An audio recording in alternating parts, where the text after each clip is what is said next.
What's going on, everybody? Welcome back to another episode of Murph's Boston Sports Talk. Episode Big 5-0. We have made it to 50. Absolutely unbelievable journey.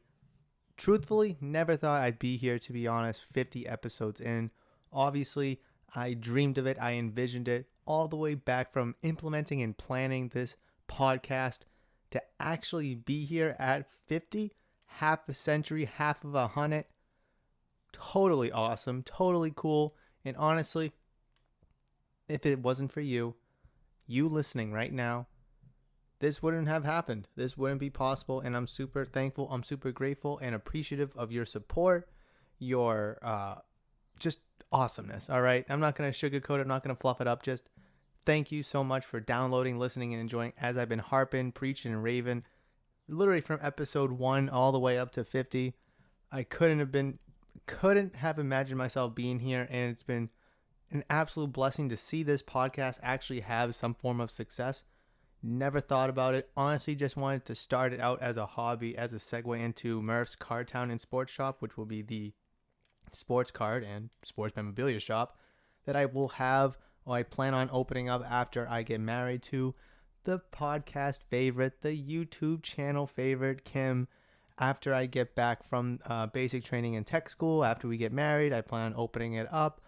Still in the early stages of that implementation, but this podcast was just supposed to be a hobby and a segue into that shop. Honestly, it has been a tremendous ride. It's been fantastic, and honestly, I'm loving this. I'm really loving this, and just the support, the feedback that I'm getting from you, the listener, has been so overwhelming and awesome that it just fuels me to keep going. You know, I know I missed last week because of a sore throat, but I was kind of bummed that I wasn't able to do it. Yeah, it felt so weird not recording on Monday, Wednesday, or Friday, but now that I'm back on the grind, back on the schedule, it feels good to be back, and it feels good to be delivering what I made a promise to you with Monday, Wednesday, and Friday episodes. So thank you so much for 50 awesome episodes of Murph's Boston Sports Talk. Hopefully this is going to be a banger, as they all are. Hopefully you can listen and enjoy after downloading. But with all the pleasantries, all the kind words, and all the appreciation out of the way, we do have some stuff to talk about. We do have a couple things. There's 2 stories I kind of want to cover that I saw when I was scrolling through the ye old Facebook. I was just kind of, flicking my finger up and just, kind of seeing what's out there.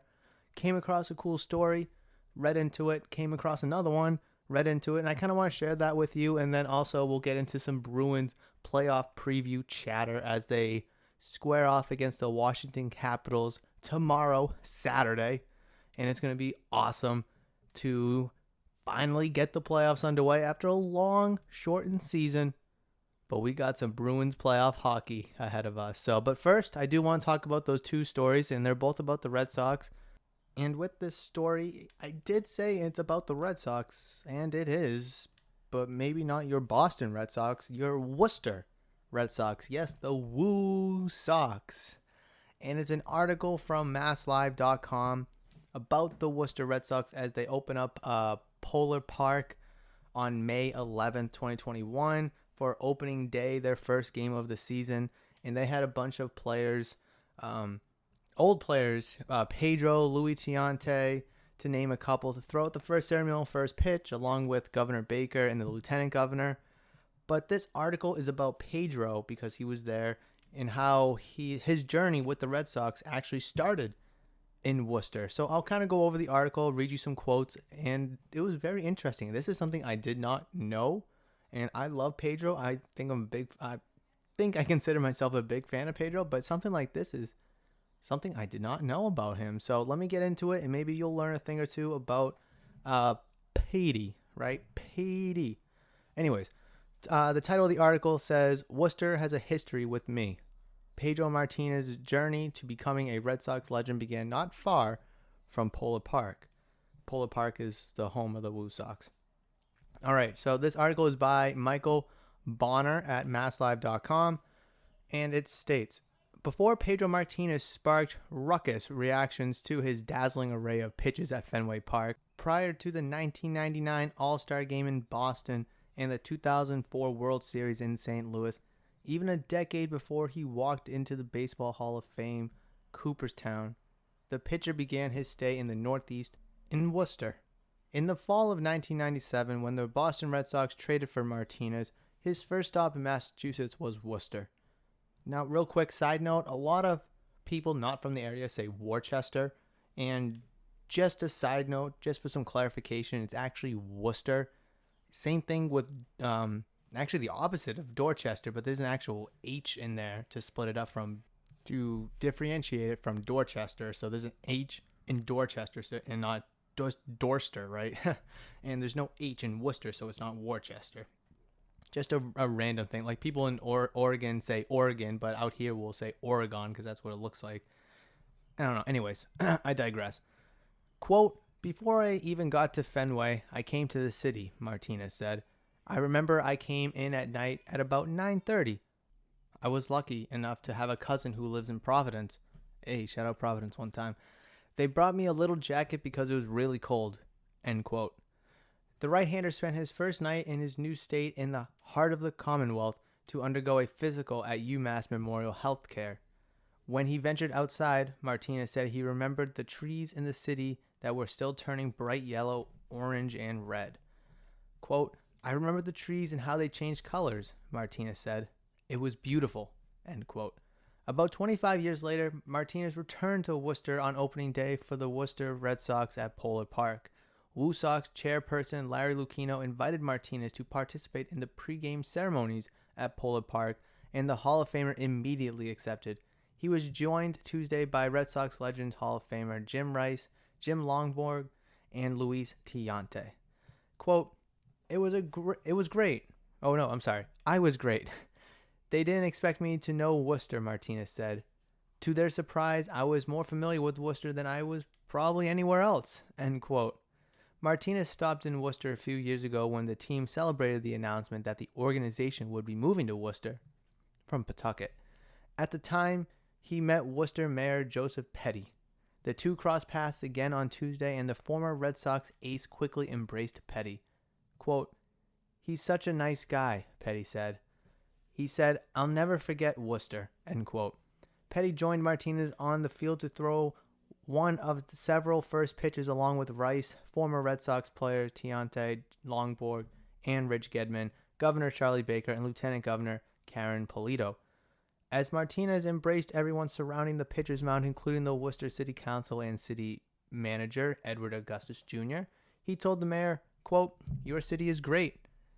As Martinez walked out of the tunnel onto the field, the crowd at 25% capacity due to COVID regulations greeted him with a loud as an ovation as any player. Fans could be heard from their seats exclaiming, quote, "Oh my God, it's Pedro," end quote. Worcester's newest item impressed the pitcher who toed the mounds in dozens of ballparks throughout his career. Martinez described Polar Park as a, quote, "big league ballpark," end quote, and one the Red Sox are fortunate to have in its farm system. Just a side note, I've seen images of Polar Park, and it doesn't really look like a big league stadium. I mean, it looks just like any other minor league stadium where you have like the seats behind the plate and like in foul territory, but when you get out to like the outfield, it's just like lawn seats and all that good stuff. I'm enjoying a refreshing drink from Dunkin' Donuts, which I'll get into in a moment, but let me just enjoy this sip. And no, not an advertisement. I'm not selling out. It's just really good. Okay. For the 8-time All-Star and 3-time Cy Young Award winner, the return to Worcester also sparked memories of where it all began, more than 2 decades ago with the Red Sox. Quote, "Worcester has a history with me," Martinez said. "It is amazing. It is quite impressive to know how the world goes around. This is the first town I visited after I finished my career a Boston Red Sox Hall of Famer. I land back here," end quote. So that is the article about Pedro Martinez returning to Worcester as Polar Park is officially open and its first game for the brand new season in 2021 for the Worcester Red Sox. Still salty that the Pawtucket Red Sox moved to Worcester, but it is what it is. That's a story for another day. But this is something I completely didn't know about Pedro Martinez, and it's actually really interesting to kind of learn about, like, hey, this stud of a pitcher who came to us in 97 first came here, and then crazy things happen, right? I mean, he becomes a stud for us in our rotation. He, won the World Series with us. We've endured heartbreaks with him. But it all started here in Worcester. And it's crazy. I mean, obviously Worcester was not the reason, or Pedro wasn't the reason why the Pawtucket Red Sox moved to Worcester, but just how, as Martinez said, kind of comes full circle. That's really interesting. Something I did not know, and maybe you did or did not know, but this is definitely a great article to just learn a little bit of history about a Red Sox Hall of Famer, a MLB Hall of Famer, and obviously Pedro's very humble to gone through his life and just kind of find his way back to where he started with the Red Sox organization. Now, as that may not be a story you're too familiar with, but a story that you may be familiar with is the one of Doug Mirabelli, the former Red Sox catcher, known for catching Wakefield's knuckleball. Y'all remember when he was on the team in like 2004 and 2005? But then we traded him to San Diego for like Josh Bard, I believe. And then literally like a couple months later, we're like, no, we need him because Bard sucks. We need Doug Mirabelli back, right? So we all remember Doug Mirabelli coming, flying in from Logan, getting a police escort to the Fenway Park to, start the game because Wakefield was on the mound that day. And it was just absolutely bizarre. Something that, we'll never forget. But in case you don't know that story, this was the second article that I came upon. And I do kind of want to talk about it because May 1st, 2006 is when this happened. And obviously this article is a little older. It's obviously a couple weeks old. But, I just came across it and I want to talk about it because I don't know about you, but I was watching that live. The camera's all on Doug Mirabelli getting out of the police car in his Red Sox uniform. It's like, oh my goodness, this dude's literally going to be behind the plate in 30 seconds. So I do kind of want to talk about this article that was published on May 1st, 2019. So it's a couple years old, but the story stays the same. So who's this article by? This article is by, where's his name? Do we have an author? Scrolling for an author, not seeing one. Want to give some credit where it's due. And I'm not seeing an author here. Well, it's from NBCSports.com. There's no author for this article, but just know I'm trying to give credit to it. I just, either blind or just can't find it. All right.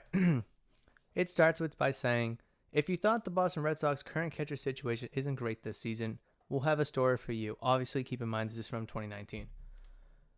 Let's rewind to May 1st, 2006, exactly 13 years ago, now 15, Wednesday. After a 5-year stint in Boston, catcher Doug Mirabelli had left to join the San Diego Padres. But the Red Sox had a problem. Tim Wakefield was on the mound that night, and their replacement for Mirabelli, Josh Bard, couldn't catch his baffling knuckleball. Obviously, we kind of brought him in hoping and thinking that he could. Just didn't really pan out. Throwback, though, Josh Bard. Anyways, so then general manager Theo Epstein took action, swinging a trade to bring Wakefield's former personal catcher back to Boston. The deal went through around 10 a.m. Eastern on May 1st, just 9 hours before the Red Sox game with the New York Yankees.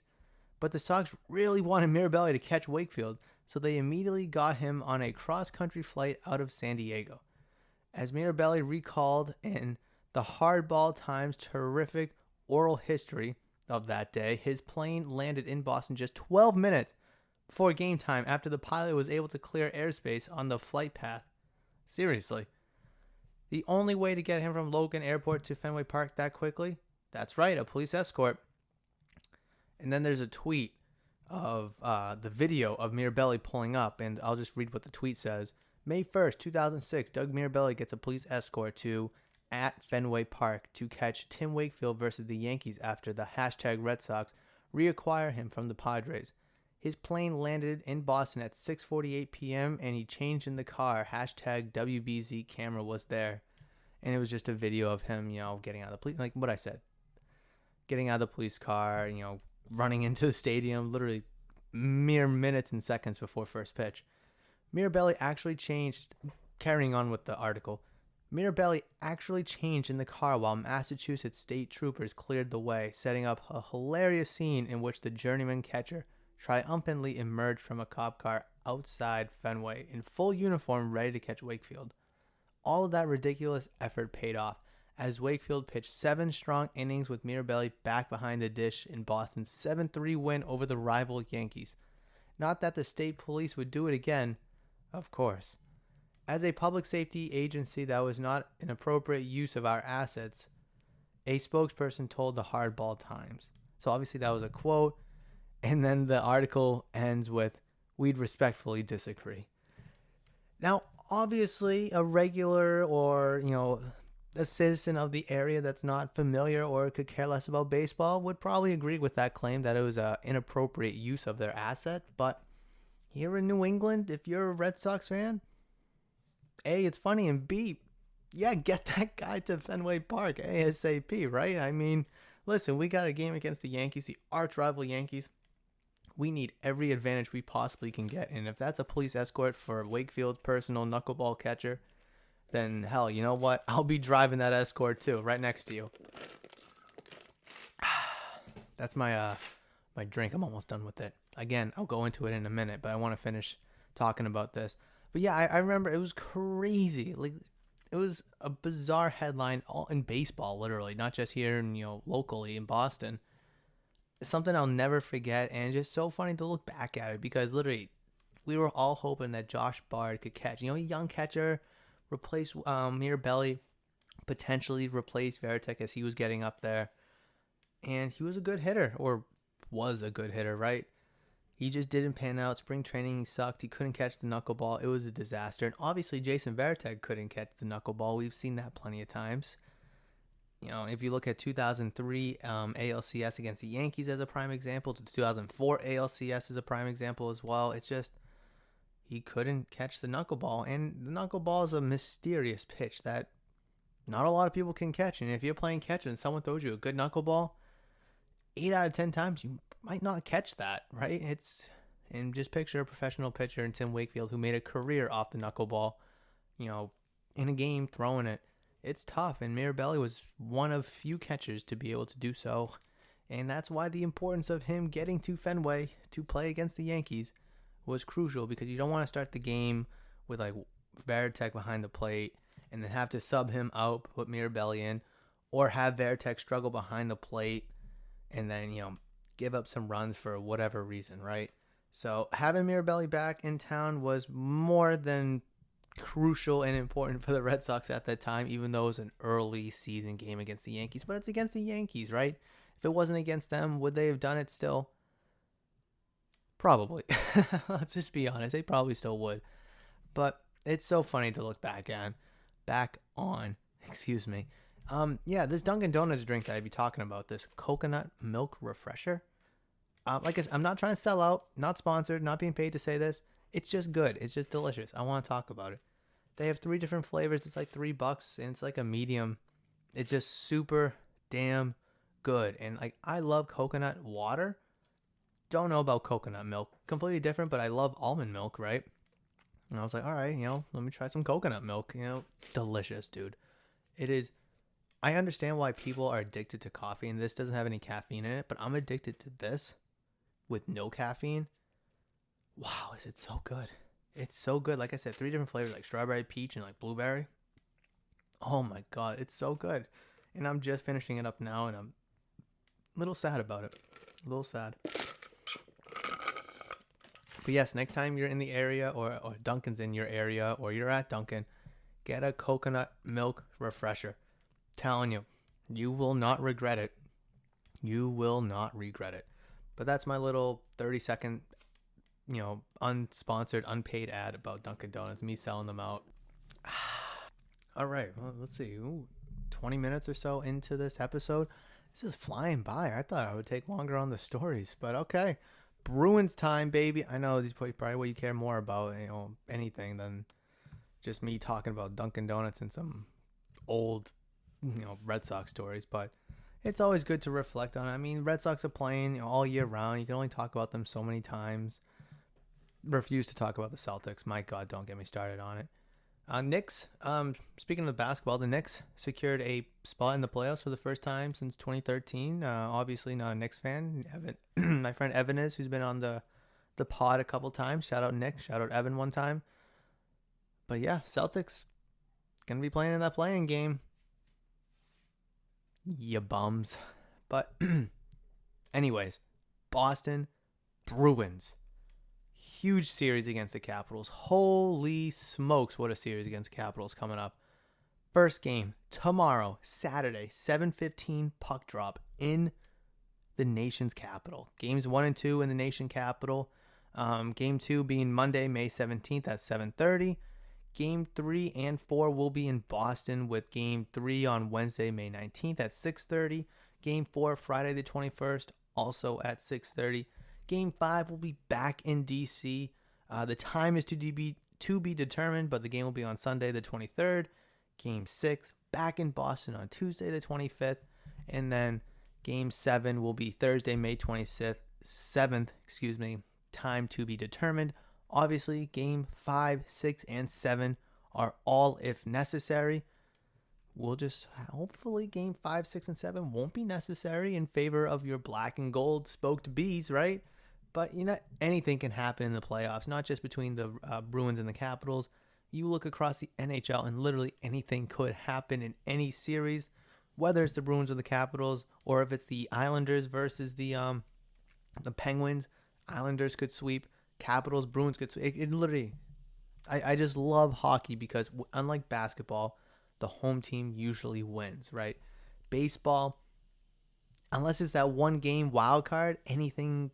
The one game wild card, anything could happen. But in a best of 7 or best of 5 series in baseball, you'd probably favor the home team. And same thing with football. Football, home team is very heavily favored, but that's just also a one game winner takes all. But in hockey, in the regular season, I would probably say that the home team is favored a little bit, but it is not like basketball where the home team is so heavily favored out there. The away team actually has a great chance, whether the underdog or the favorites, the higher seed or the lower seed, to actually win. And I think these two teams, although the Bruins are the lower seed, are very, very even. Obviously, if you look at the standings, 4 points only separate them, literally only 2 wins. Both teams are going into this series super hot. Capitals 6-2-1 in their last 10 on a 2-game winning streak. Bruins 6-3-1 in the last 10 on a 1-game losing streak. Obviously, that loss was to the Capitals in a virtually meaningless hockey game. Big difference between the two teams is the goals for and the goals against. Capitals have scored more. They've also surrendered more. Bruins have scored less and given up less. The differential is similar. Goal differential for the Bruins is 32. Goal differential for the Capitals is 28. Like I said, points is only a 4-point difference in terms of the standings. A lot to look forward to in this game. I would say relatively even teams. Obviously got a lot of action playing each other this year, and I think Zdeno Chara might have a little something to stick it with the Bruins. Obviously, Zdeno Chara is not the main, focus player or the main guy on that team. But hey, you guys got rid of me because you thought I was too old, or you thought, I couldn't, be the leader that you need me to. Didn't want to pay me. Well, this team does and do. So I'm going to go out there and do it, right? And I'm going to stick it to you. So you can't let that happen. You don't want that to happen. But obviously, Chara playing against his former team, that's a storyline in itself. But let's just talk about some other storylines as we look into the series. The Washington Capitals and the Boston Bruins will meet in the first round of the 2021 NHL playoffs. Like I mentioned, it'll be their 4th all-time playoff series. Only 4 times they've played together. Intriguing. Really quick, do you know the other 3 times? Because I didn't know this before, just kind of looking it up. The other 3 series, the Capitals won 2 first-round series quarterfinals in 98 and 2012. The Bruins won the 1990 conference finals. Just a little fun fact right there. So the Capitals are 2-1 against your Bruins in playoff series. So 4th time, hopefully the Bruins can kind of even that out. But what do we think will happen this series? Game 1's on Saturday. What do we think will happen?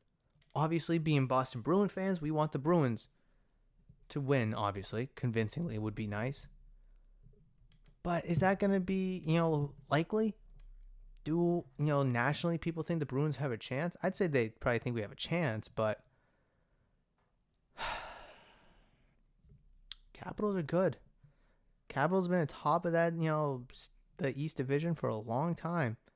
It was the Bruins to start, then it was the Capitals, then the Islanders took over, then the Capitals, and then the Penguins out of nowhere just shot up and won the division. It's gonna be close. It really will be close. I think nationally the Capitals are favored in this series. But like I mentioned with the statistics and the standings and just kind of, spitting at you, this series is going to be a lot closer than we think.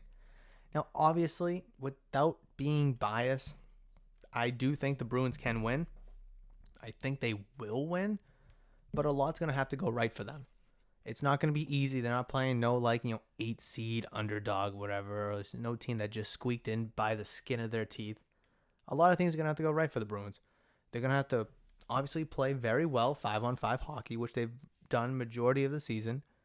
They're going to have to take advantage of special teams. Their offensive power play has been streaky, to be nice. Their penalty kill has been phenomenal, and it's going to have to continue to be phenomenal if they want to have any success in this first round series. And their defense, which has been kind of a problem all year round until the trade deadline, and then it improved, but it still had its ups and downs, right? So all three phases of the game. Oh, and then goaltending. I can't forget about goaltending. Rask, man. It's going to be all Rask all the way, and Swayman more than likely will be the backup to him.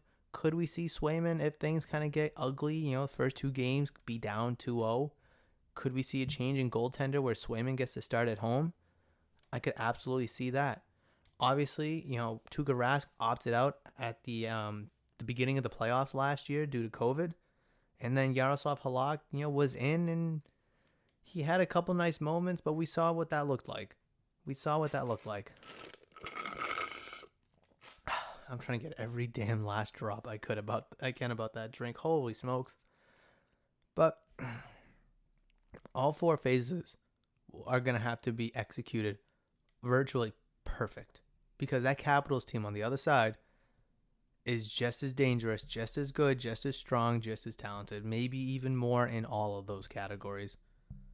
I'd probably give you the goaltending edge if Tuukka Rask plays like Tuukka Rask knows how to play. If we can get that same Tuukka that we got in the 2019 playoffs where they made it to the Cup Finals, the Stanley Cup Finals, obviously we don't want that Game 7 show, but I think the Bruins can win this series. I really do. I think they finally have that second line figured out, which has been elusive to them for years.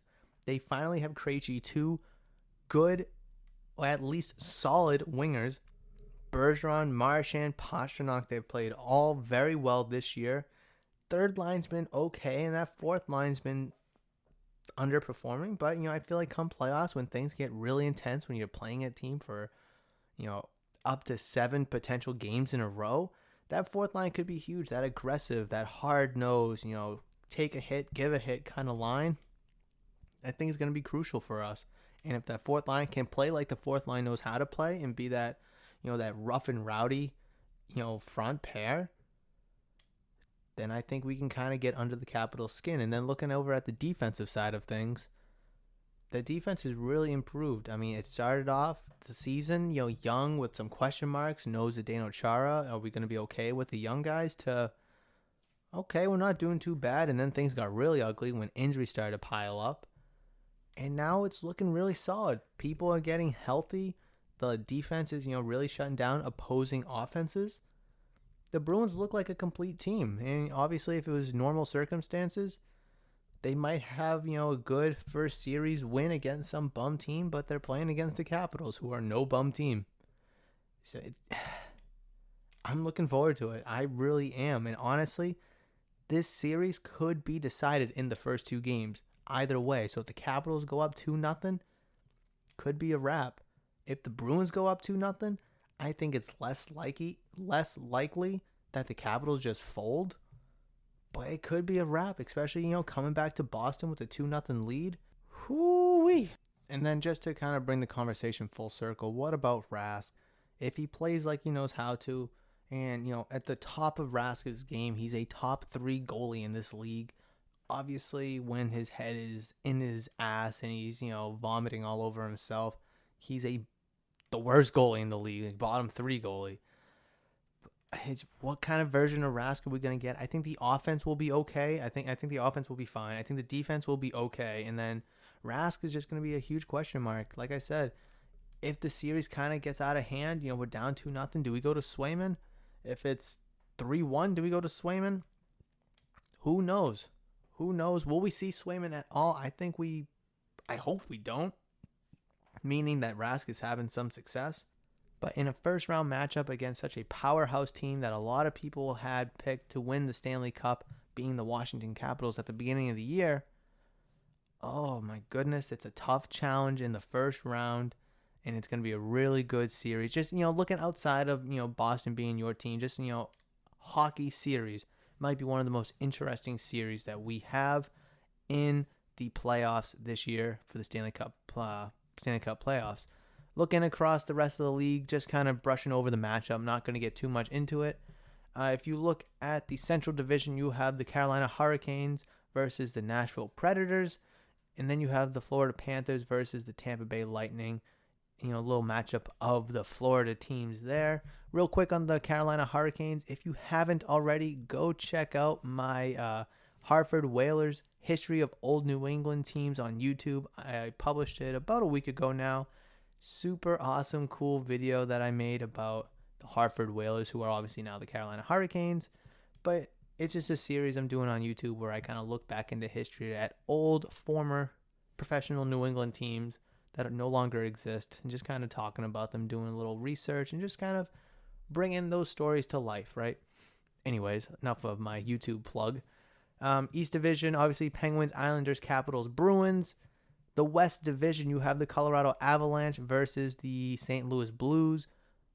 Hopefully the Blues get their ass handed to them. One thing about the St. Louis Blues, real quick, is they are one of 2 teams, right? One of 2? Yes, one of 2 teams to have a negative goal differential and still be in the playoffs. The other one being the Montreal Canadiens. Thought that was, kind of found that odd. I don't know how normal that is because, a lot of these playoff teams have like the Hurricanes have a 43 goal differential. The Penguins have a 40. The Avalanche and the Golden Knights have, over 60. And then, the Maple Leafs at the top of the North Division have 41. So to squeak in with a -1, I thought that was very odd. Anyways, Avalanche, Blues, Golden Knights, Minnesota Wild in your West Division. And then the Toronto Maple Leafs playing against the Montreal Canadiens, them being the other team with -9 goal diff and still make it to the playoffs. They have a total of 59 points, which is, if I look quickly, the lowest point total and to still be admitted to the playoffs.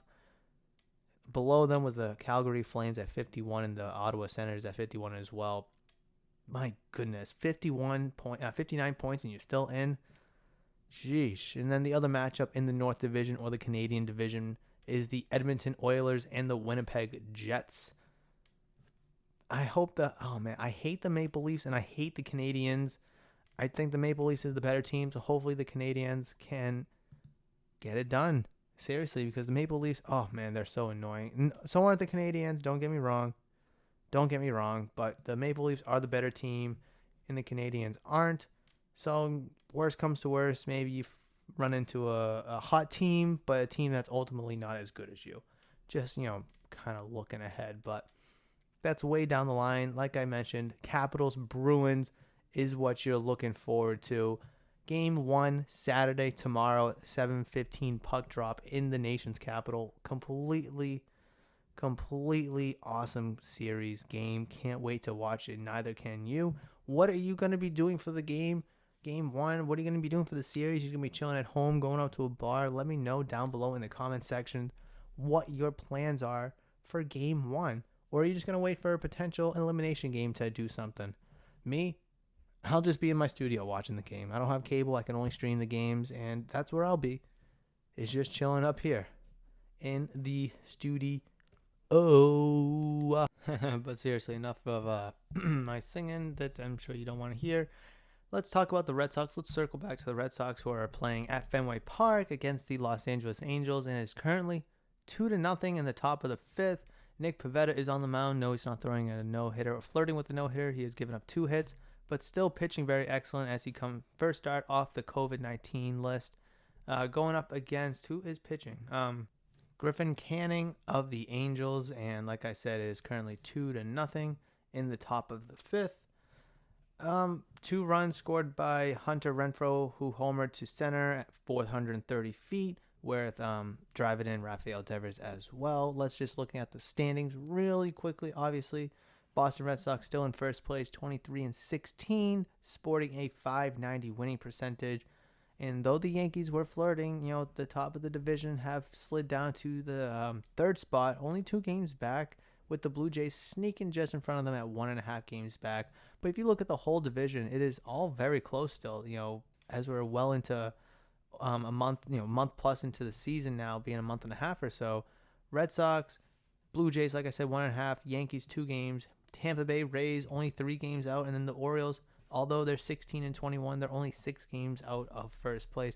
Tight division so far in the East. I know I mentioned an episode or 2 ago that all the divisions in baseball right now, except like the AL Central, I believe, are all fairly close. Since the Red Sox are playing the Angels, just briefly, let's look at the Angels in their division standings, where Oakland is in first with 23-16 as well. The Astros, who have been very hot recently, are 21-17 with 1.5 games back.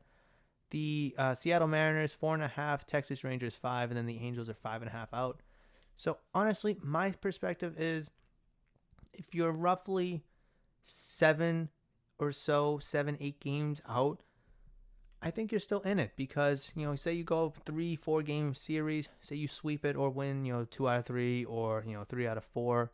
Now you just push yourself into a series deficit, I should say, maybe, 7, because, say you win 3, now you're only 4 games out, or say you sweep the 4-game series, now you're only 3 games out. And as long as you're under 6, 7, 8 games, you're still in it. And the Orioles fit that bill, the Angels fit that bill in their respective division as well. So, like I said, all of baseball still relatively close, and that's awesome, because I hate seeing teams just kind of give up. They're down, they're under 10 games under 500, 15 games, and then just kind of bag it in for the season just to get a high draft pick, and next thing you know, they lost 110 games. It's like, bro, what's the point? You should be getting delegated to like the minor leagues if you're just going to give up that fast. I understand you suck and you're probably rebuilding, but come on. That's just no fun in that. Since I'm looking at it, I'll just go over the Red Sox lineup, which looks a little wonky-tonky. Michael Chavis leading off at second base, Verdugo in center, Martinez in left, Bogarts fourth cleaning up, Devers the DH today, Christian Vasquez behind the plate, Marwin Gonzalez at third base, Hunter Renfroe in right, and then Bobby Dahlbeck at first base. Some mainstays, but a couple little quirks there. Chavis at second and Gonzalez at third. Chavis is a natural third baseman. Obviously, he's been kind of, versatile, or they've kind of made him versatile, being a second baseman, first baseman, left fielder. But it's like Gonzalez is more of a second baseman than Chavis is, so why wouldn't you put him there and then put Chavis back at his comfort position, right? I don't get it. And then Devers the DH, give him half a rest day, right? But that is your Red Sox lineup, and hopefully they can get something going. Give Pivetta a little bit more run support. He has 6 strikeouts through 5 innings, like I've mentioned quite a few times now. But yes, that is today's episode for Murph's Boston Sports Talk. Thank you so much for joining me. Thank you for just kind of, endeavoring on my couple stories, my Bruins playoff outlook, my even little Dunkin' Donuts unsponsored, unpaid ad about their coconut milk refreshers, which is just so damn good. I'm just sipping ice at this point. Like I mentioned, 50 episodes, today being the 5-0 Big 5-0 episode, half a century, half a hundred. Thank you so much for downloading, listening, and enjoying as always. Thank you so much for being on me in this journey. Never thought I'd see 50 episodes when I started out back on episode 0. Episode 1, 2, just be like, 50? What? No way. It all started as a fun hobby, little segue into Murph's Card Town and Sports Shop, which will be the shop that I plan on opening after I get back from the military and after Kim and I get married. something I'm looking forward to, and this podcast has been awesome. This podcast has been awesome, and I'm so glad it's more than just a hobby or a segue. It's actually something I love doing, love investing in, and obviously, from what it seems like, you love it as well, and I cannot be thankful and more appreciative of that. But like I already mentioned all that good stuff, and I don't know if you want to hear it again and again, but thank you so much for downloading, listening, and enjoying. Thank you so much for your support. And if you could do me a favor, go out and tell someone about the podcast. Just have a small little conversation about the show. I would greatly appreciate that if you were to do such a thing. I can't wait to give you Monday's episode, which will actually be in Buffalo, New York. Kim and I are going on a little road trip next week, but I'm still going to deliver on Murph's Boston Sports Talk episode 51 and 53. Will be recorded, produced, and released as promised, as usual. I'm definitely looking forward to it because I can technically take my setup anywhere, and I got my Mac. I just need to pack my mic, and I can record just about anywhere. Also, be on the lookout for the Buffalo vlog. I'll probably split it up into a couple pieces. Can't wait for that. I'll be going to David Adams card. I don't even know what it is. Card World. David Adams Card World, which is the largest card store, memorabilia in the country, I believe. I don't know about in the world. It's at least the country. I don't know about the world. I think it might be the world too, but definitely be on the lookout for that. I can't wait to do that. That's all going to be on my YouTube channel. And speaking of YouTube, if you're watching or listening to this podcast on the YouTube channel, please leave a link down below. And if you're new to the channel or haven't considered yet, please subscribe to the channel. That'd be greatly appreciated. And don't worry, you audio-only listeners, I did not forget about you. Please, please, please make sure you're downloading, listening, and enjoying over there, as I greatly appreciate that. And then also to get in touch with me, reach out to me on social media at Murphs_BostonST. That is the best way to get out to me. And I look forward to your feedback, to your thoughts, your comments, your interaction. I am definitely looking forward to it, and I have been enjoying it every step of the way. So everybody, have a great morning, night, evening, afternoon, midday, whatever time of day you're listening to this episode.